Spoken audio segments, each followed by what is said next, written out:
This is Dr. Mini Dhawan, and today's topic is Age of Revolution.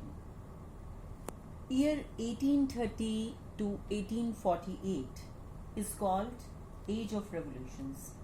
We'll be talking about these 18 years and Romanticism today. During the period of 1830 to 1848, Europe, it witnessed great tension and unrest. On one hand, conservatives were trying to become more powerful, and on the other, the revolutionaries, they were attempting very hard to bring liberalism and nationalism in Europe. Revolutionaries were mainly comprised of educated middle class elites such as professors, school teachers, clerks, and members of commercial middle classes.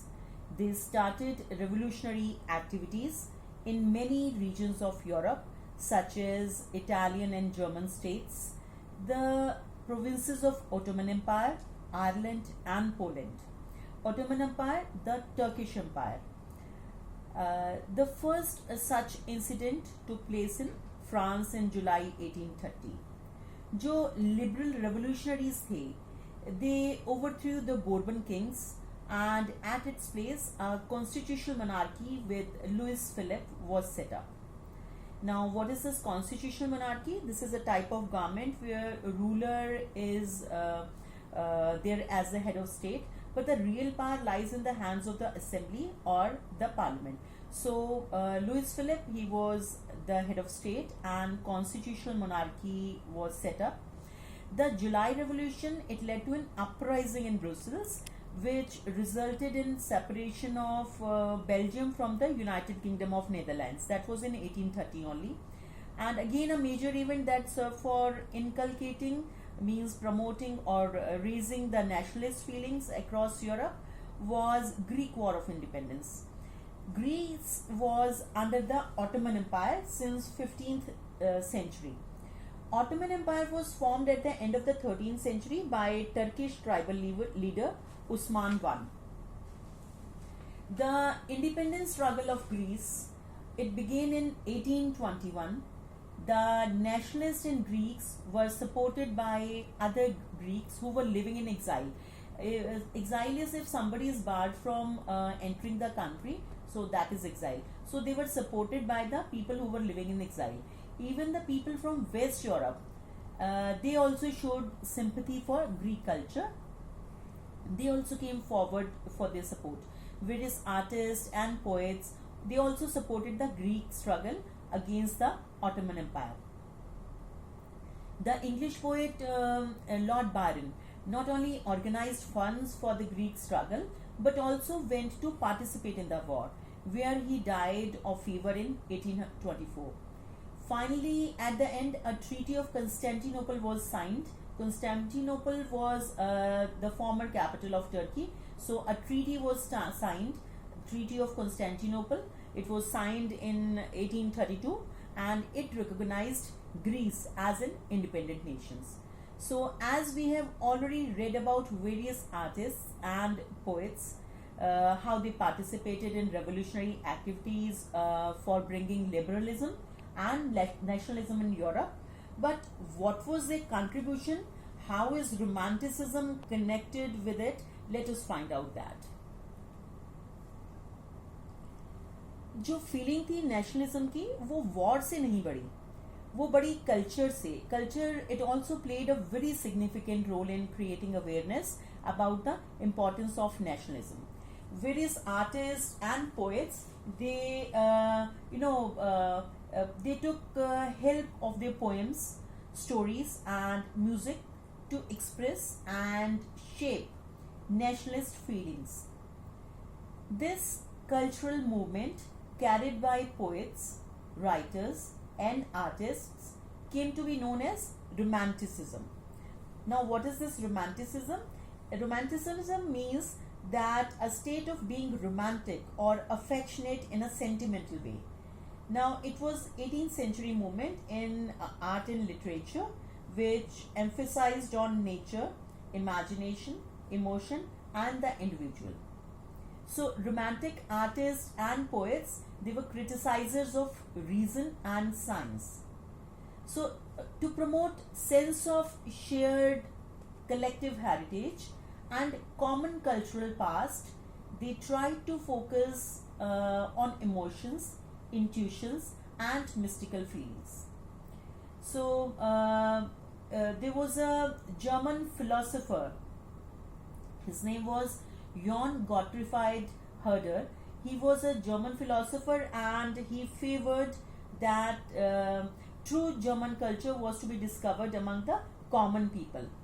Das Volk. He said that the true spirit of nation can be popularized through folk songs, folk dances, and folk poetry. So he stressed on the collection of these forms of folk culture as it was essential for the nation building. So now what is this folk culture or folk tales? See, folk tales means traditional beliefs, customs, stories of a community passed through the generations by word of mouth. So he emphasized, he stressed on collection of these forms of folk culture. Vernacular language also. Vernacular means the language of the people in a particular region, language or a dialect, which is spoken by common people in a particular country or a region. So vernacular language and folk tales, folk poems, etc. की collection से दो काम हुए. One was recovering an ancient national spirit, and another was to create awareness about nationalism among the illiterate countrymen. This proved to be suitable in case of Poland. Poland was partitioned at the end of 18th century by Russia, Prussia and Austria. Though it remained an independent territory, but artists such as Karol Krupinski were able to create nationalist feelings alive in the hearts of common people through their artwork. Karol was he used his operas and music to celebrate the national struggle. This resulted in formation of folk dances like Polonaise and Mazurka into nationalist symbol. One such attempt of collecting folk tales was done by Grimm brothers. Now Grimm brothers, who had collected various folk tales by traveling in different places, Grimm brothers who were active participants in this movement for the freedom of press. So they saw French domination as a threat to German culture. They believed that folk tales which were being collected by them can serve the creation of a German national identity. So not only poems and stories, they played a crucial role in developing the nationalist sentiments among the people, but language, it also played a greater part in it. When Russia occupied Poland and it forcibly imposed Russian language in schools and churches, Polish language was stopped. So in 1831, an armed rebellion was there against Russian rule. It took place, which was however crushed by Russian rule. After this, many people, for example, the clergies of Poland, they began to use Polish language. They used it as their weapon of resistance against the Russians. Now, Polish began to be used in all church gatherings, and this resulted in imprisonment of large number of priests and bishops. Some of them were sent to Siberia, a cold desert, by Russian authorities for not using Russian language to preach. So they were not even allowed to preach in Polish language, and Russian language was imposed on them.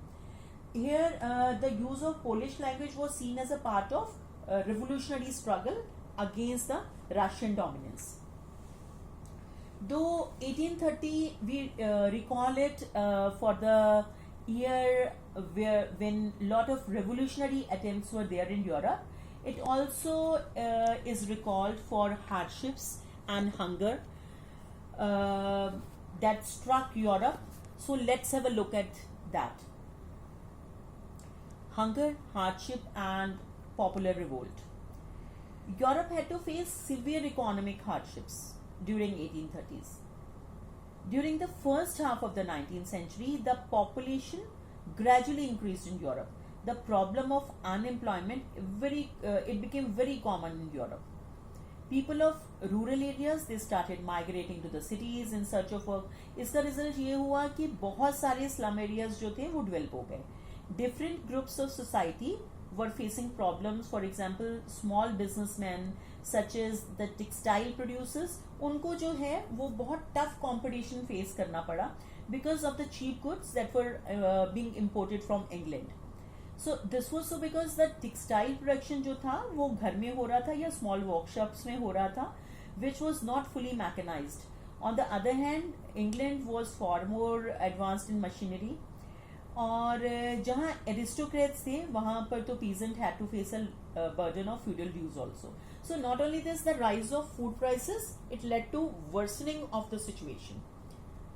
In the year 1848, food shortage and increasing problem of unemployment resulted in demonstrations by the peasants in Paris.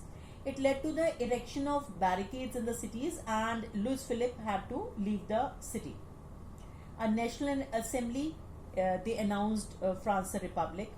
Now it granted voting rights, means suffrage, to all males above the age of 21 and guaranteed the right to work. For this, national workshops were set up to provide employment to the public.